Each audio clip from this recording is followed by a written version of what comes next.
जय जय श्री चैतन्य जय नित्यानंदा जय द्वैत चंद्र जय गौर भक्त वृंदा जय जय श्री चैतन्य जय नित्यानंदा जय द्वैत चंद्र जय गौर भक्त वृंदा. So today, on the auspicious occasion of Advaita Acharya appearance day, we will be reading from Sri Chaitanya Charitamrita Adi Lila, 6th chapter, 6th verse. Advaita Acharya Gosani Sakshadishwara Yanhara Mahimana He Jivera Gochara. Advaita Acharya Gosani Sakshadishwara Yanhara Mahimana He Jivera Gochara. Advaita Acharya Gosani, the Lord, Sakshat Ishvara, the Supreme Personality Godhead, Yanhara Mahima, whose glories Nahe, not Jivera Gochara, within the reach of the understanding of ordinary living beings. Translation by Srila Prabhupada. Srila Prabhupada ki jai. Sri Advaita Acharya is indeed directly the Supreme Personality Godhead himself. His glory is beyond the conception of ordinary living beings. Chaitanya Charitamrita Adi Lila 6.7. Mahavishnu Srishti Karena Jagat Adhikarya Tanra Avatara Sakshat Advaita Acharya. Mahavishnu, the original Vishnu, Srishti, creation, Karena, does, Jagat Adi, the material world, Karya, the occupation, Tanra, his avatara, incarnation, Saksha, directly, Advaita Acharya, Prabhu Advaita Acharya. Translation by Srila Prabhupada. Srila Prabhupada ki jai. Mahavishnu performs all the functions for the creation of the universes. Sri Advaita Acharya is his direct incarnation. Chaitanya Charitamrita Adi Lila 6.18 6.8. Ye Purusha Srishti Sthiti Karena Mayaya Ananta Brahmanda Srishti Karena Lilaya. Ye Purusha, that personality who Srishti Sthiti, creation and maintenance, Karena performs, Mayaya through the external energy, Ananta Brahmanda, unlimited universes, Srishti creation, Karena does, Lilaya by past tense. Translation by Srila Prabhupada. Srila Prabhupada ki jai. That Purusha creates and maintains with his external energy. He creates innumerable universes in his past tense. Ichaya Ananta Murti Karena Prakasha Eka Eka Murti Karena Brahmanda Pravesha. Translation by Srila Prabhupada. Srila Prabhupada ki jai. By his will, he manifests himself in unlimited forms, in which he enters each and every universe. Text 10. Se Purushera Amsha Advaita Nahi Kichu Beda Sarira Vishesha Tanram Nahi Ka Vicheda. Sri Advaita Acharya is a plenary part of that Purusha and so is not different from him. Indeed, Sri Advaita Acharya is not separate but is another form of that Purusha. Text 11. Sahaya Karena Tanra Laiya Pradhana Koti Brahmanda Karena Ichaya Nirmana. He, Advaita Acharya, helps in the pastimes of the Purusha with whose material energy and by whose will he will create innumerable universes. Text 12. Jagat Mangala Advaita Mangala Gunadhama Mangala Charitra Sadha Mangala Yandra Nama. Translation purport by His Divine Grace Bhaktivedanta Swami Srila Prabhupada. Srila Prabhupada ki jai. Being a reservoir of all auspicious attributes, Sri Advaita Acharya is all auspicious for the world. His characteristics, activities and name are always auspicious. Purport. Sri Advaita Prabhu, who is an incarnation of Mahavishnu, is an Acharya or teacher. All his activities and all the other activities of Vishnu are all auspicious. Anyone who can view the all auspiciousness in the pastimes of Lord Vishnu also becomes auspicious simultaneously. Therefore, since Lord Vishnu is the fountainhead of auspiciousness, Anyone who is attracted by the devotional service of Lord Vishnu can render the greatest service to human society. Rejected persons of the material world who refuse to understand pure devotional service as the eternal function of the living entities and as actual liberation of the living being from conditioned life become bereft of all devotional service because of their poor fund of knowledge. In the teachings of Advaita Prabhu, there is no question of fruitive activities or impersonal liberation bewildered by the spell of the material energy. However, persons who could not understand that Advaita Prabhu is non-different from Vishnu wanted to follow him with their impersonal conceptions. That attempt of Advaita Prabhu to punish them is also auspicious. Lord Vishnu and his activities can bestow all good fortune directly and indirectly. In other words, being favored by Lord Vishnu and being punished by Lord Vishnu are one and the same because all the activities of Vishnu are absolute. According to some, Mangala was another name of Advaita Prabhu as a causal incarnation or Lord Vishnu's incarnation for a particular occasion. He is a supplying agent of or ingredient in material nature. However, he is never to be considered material. All his activities are spiritual. Anyone who hears about the glories and glorifies him becomes glorified himself. For such activities free one from all kinds of misfortune. One should not invest any material contamination or impersonalism in the Vishnu form. Everyone should try to understand the real identity of Lord Vishnu, for by such knowledge one can attain the highest stage of perfection.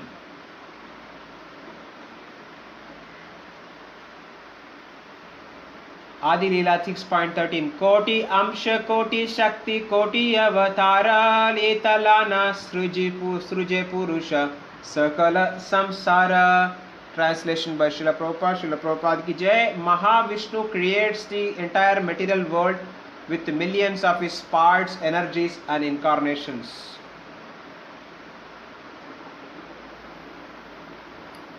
Text number 14 through 15. Maya yai che dui amsha nimitta upadhana. Maya nimitta hetu upadhana pradhana.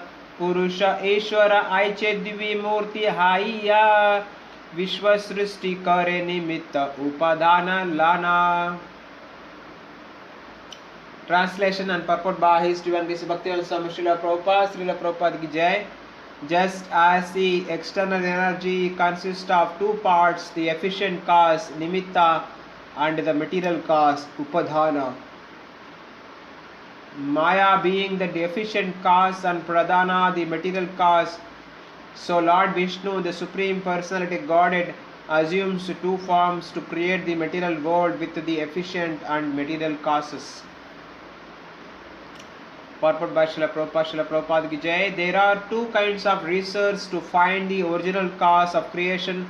One conclusion is that the Supreme Personality Godhead, the all blissful, eternal, all-knowing form, is indirectly the cause of this cosmic manifestation and directly the cause of the spiritual world, where there are innumerable spiritual planets known as Vaikunthas as well as his personal abode known as Goloka Vrindavana. In other words, there are two manifestations, the material cosmos and the spiritual world. As in the material world there are innumerable planets and universes, so in the spiritual world there are also innumerable spiritual planets and universes, including the Vaikunthas and Goloka. The Supreme Lord is the cause of both the material and spiritual worlds. The other conclusion, of course, is that this cosmic manifestation is caused by an inexplicable, unmanifested void. This argument is meaningless. The first conclusion is accepted by the Vedanta philosophers, and the second is supported by the atheistic philosophical system of the Sankhya Smriti, which directly opposes the Vedantic philosophical conclusion. Material scientists cannot see any cognizant spiritual substance that might be the cause of the creation. Such atheistic Sankhya philosophers think that the symptoms of knowledge and living force visible in the innumerable living creatures are caused by the three qualities of the cosmic manifestation. Therefore, the Sankhyites are against the conclusion of Vedanta regarding the original cause of creation. Actually, the Supreme Absolute Spirit Soul is the cause of every kind of manifestation and is always complete both as the energy and as the energetic. The cosmic manifestation is caused by the energy of the Supreme Absolute Person in whom all energies are conserved. Philosophers who are subjectively engaged in the cosmic manifestation can appreciate only the wonderful energies of matter. Such philosophers accept the conception of God only as a product of the material energy. According to their conclusions, the source of the energy is also a product of the energy. Such philosophers wrongly observe that the living creatures within the cosmic manifestation are caused by the material energy, and they think that the Supreme Absolute conscious being must similarly be a product of the material energy. Since materialistic philosophers and scientists are too much engaged with their imperfect senses, naturally they conclude that the living force is a product of a material combination. But the actual fact is just the opposite. Matter is a product of spirit. According to the Bhagavad Gita, the Supreme Spirit, the personality Godhead, is the source of all energies.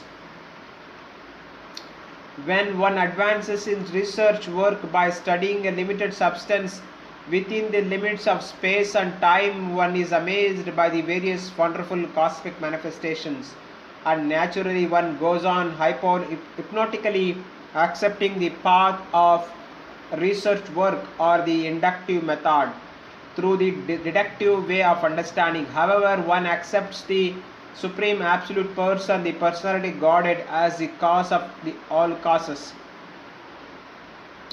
who is full with diverse energies and who is neither impersonal nor void. The impersonal manifestation of the Supreme Person is another display of his energy. Therefore, the conclusion is that matter is the original cause of creation is completely different from the real truth. The material manifestation is caused by the glance of the Supreme Personality Godhead, who is inconceivably potent.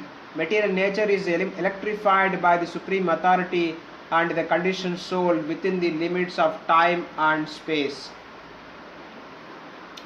He is trapped by awe of the material manifestation. In other words, the Supreme Personal Godhead is actually realized in the vision of a material philosopher and scientist through the manifestations of his material energy. For one who does not understand the power of the Supreme Personal Godhead or his diverse energies because of not knowing the relationship between the source of the energies and the energies themselves, there is always a chance of error, which is known as vivarta. As long as materialistic scientists and philosophers do not come to the right conclusion, certainly they will hover above the material field, bereft of proper understanding of the absolute truth. The great Vaishnava philosopher Srila Baladeva Vidyabhushana has very nicely explained the materialistic conclusion in his Govinda Bhashya, a commentary on the Vedanta Sutra. He writes as follows: the Sankhya philosopher Kapila has connected the different elementary truths according to his own opinion.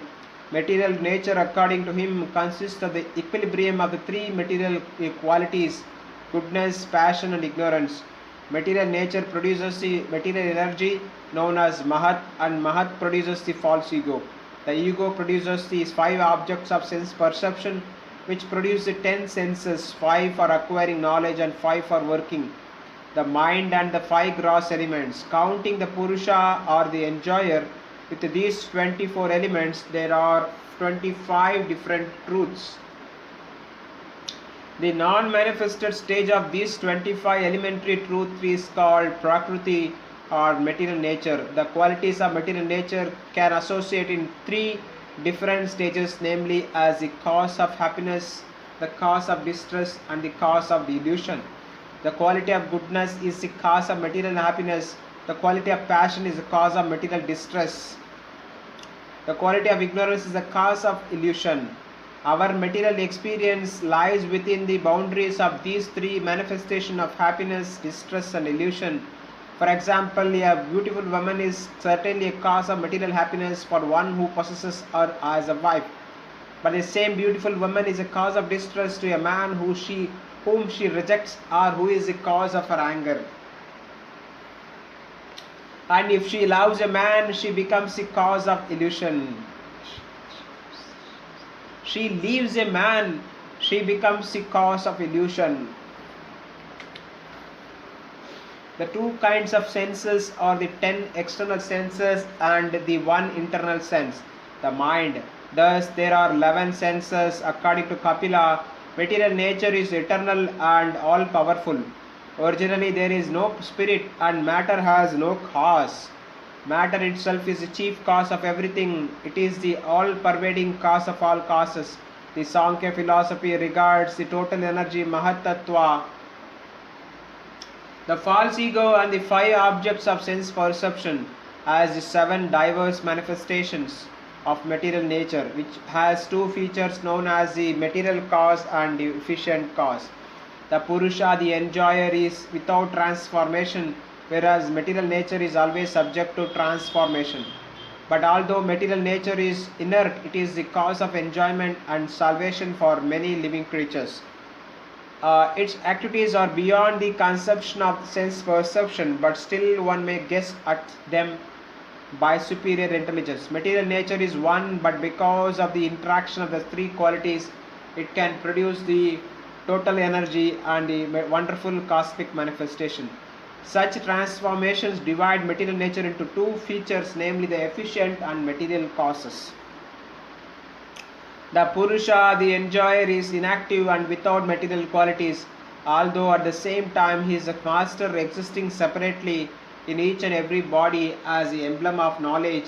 By understanding the material cause, one can guess that the Purusha, the enjoyer, being without activity, is aloof from all kinds of enjoyment or superintendence.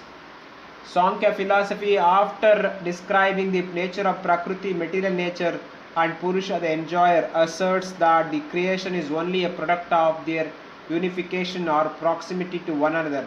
With such unification, the living symptoms are visible in material nature, but one can guess that in the person of the enjoyer, the Purusha, there are powers of control and enjoyment. When the Purusha is illusion for want of sufficient knowledge, he feels himself to be the enjoyer, and when he is in full knowledge, he is liberated. In the Sankhya philosophy, the Purusha is described to be always indifferent to the activities of Prakriti.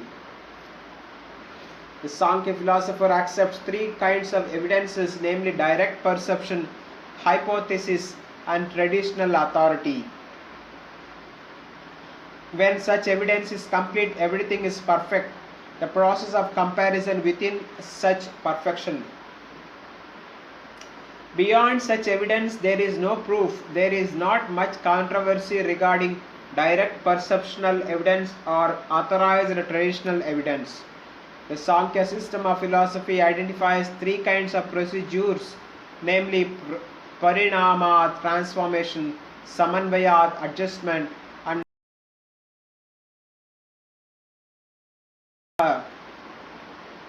Shaktitaha, performance of energies, as the causes of the cosmic manifestation. Srila Baladeva Vidyabhushana, in his commentary on the Vedanta Sutra, has tried to nullify this conclusion because he thinks that discrediting these so-called causes of the cosmic manifestation will nullify the entire Sankhya philosophy. Materialistic philosophers accept matter to be the material and efficient cause of creation.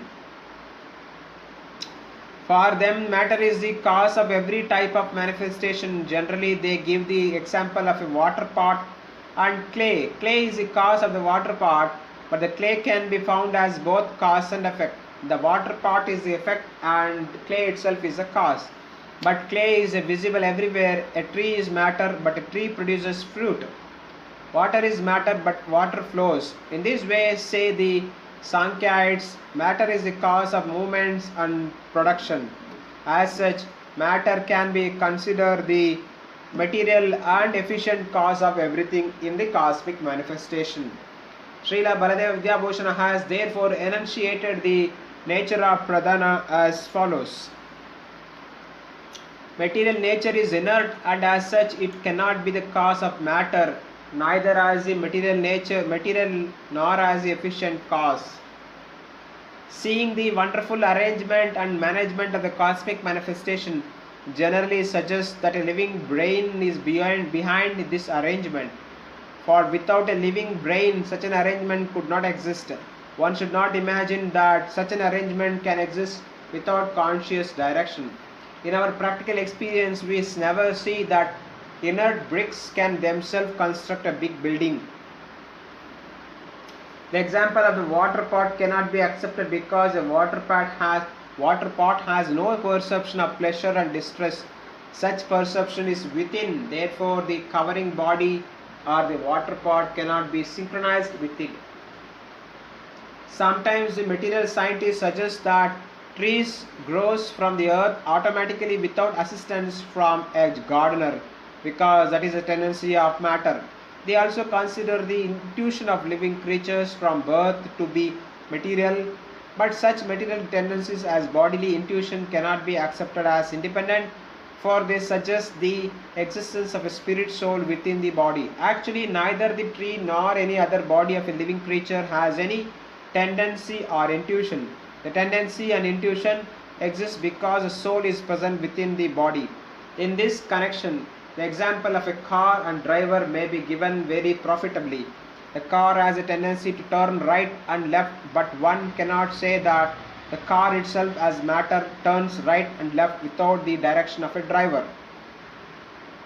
A material car has neither tendencies nor intuitions and independent of the intentions of the driver within the car. The same principle applies for the automatic growth of trees in the forest. The growth takes place because of the soul's presence within the tree. Sometimes foolish people take it for granted that because scorpions are born from heaps of rice, the rice has produced the scorpions.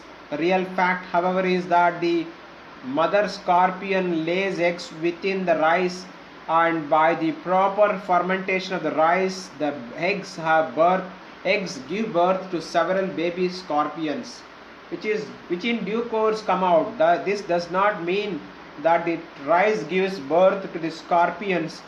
Similarly, sometimes bugs are seen to come from dirty beds.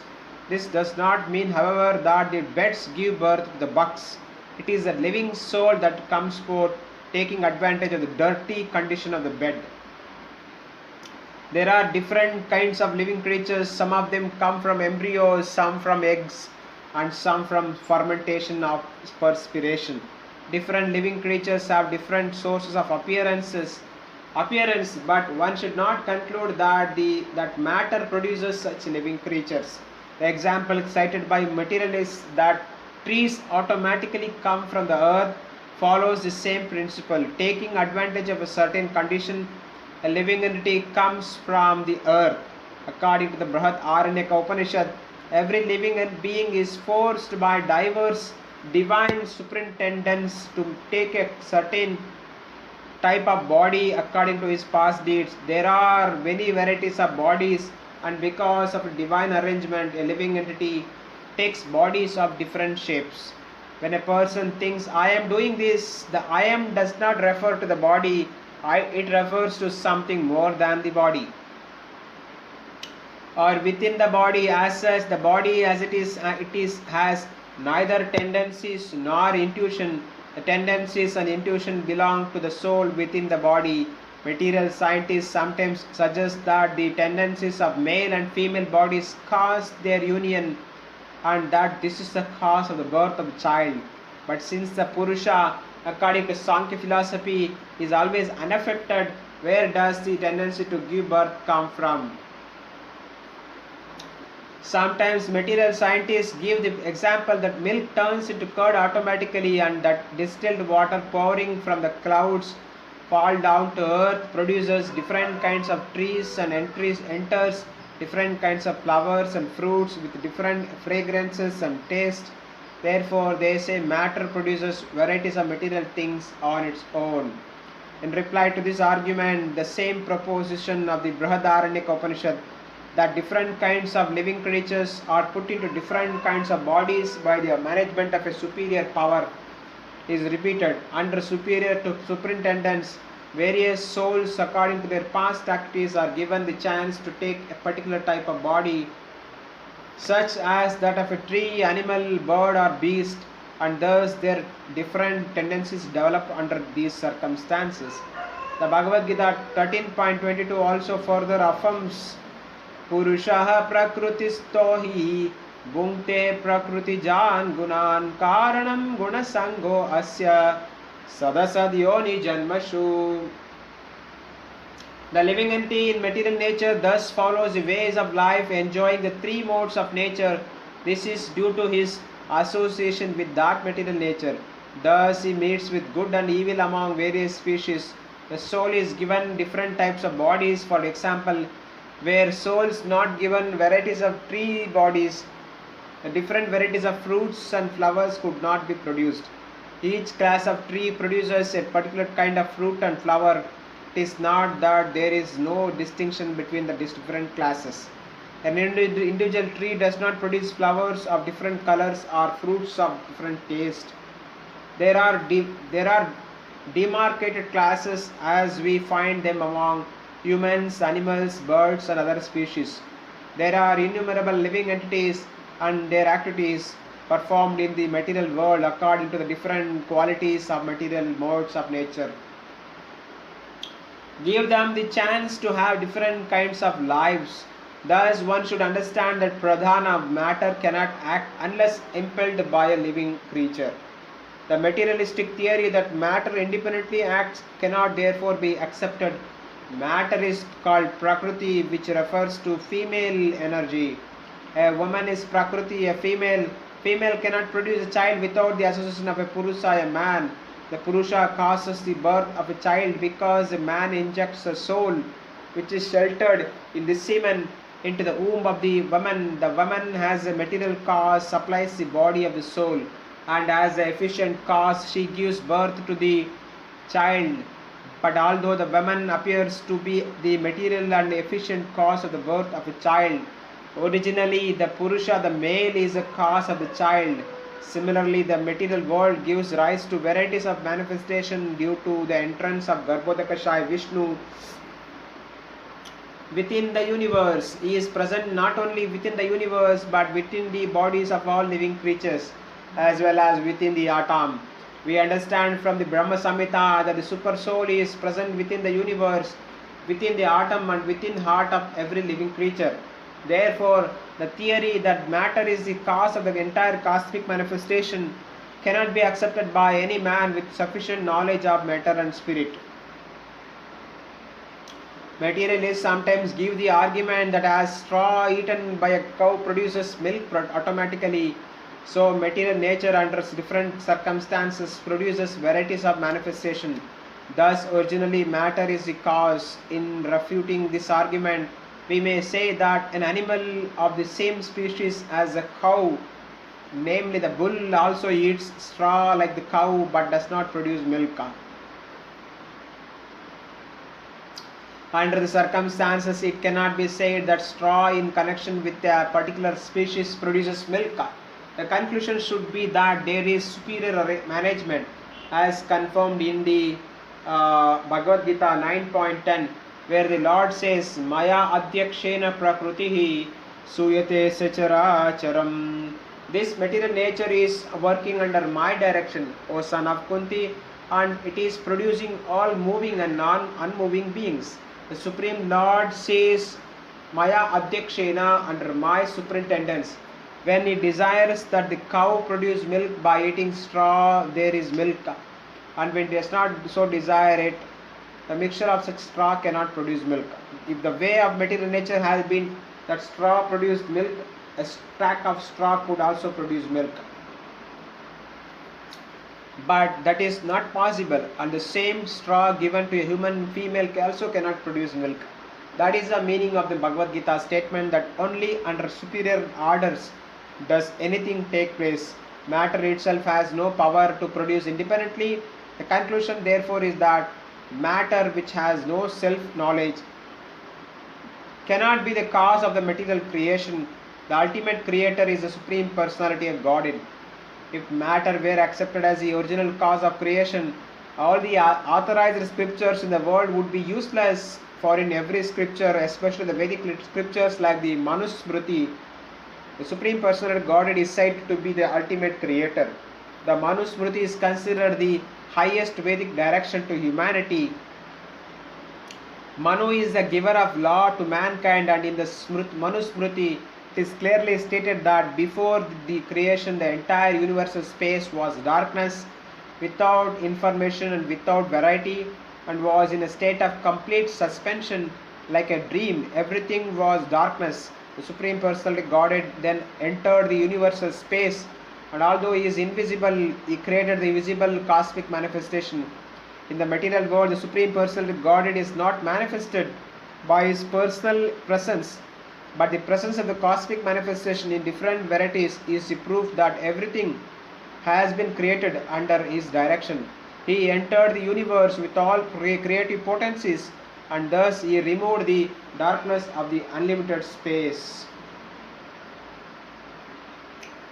The form of the Supreme Personal Godhead is described to be transcendental, very subtle, eternal, all-pervading, inconceivable, and therefore non-different, to be non-manifested to the material senses of a conditioned living creature. He desired to expand himself into many living entities, and with such a desire, he first created a vast expanse of water within the universal space, and then impregnated that water with living entities.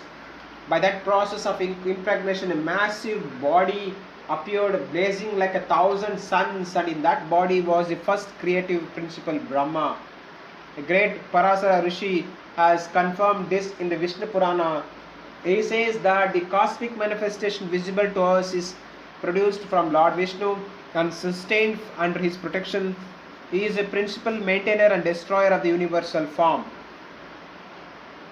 This cosmic manifestation is one of the diverse energies of the Supreme Personal Godhead. As a spider secretes saliva and weaves a web by its own movements, but at the end winds up the web within its body, so Lord Vishnu produces this cosmic manifestation from his transcendental body, and at the end winds it up within himself. All the great sages of the Vedic understanding have accepted that the Supreme Personal Godhead is the original creator.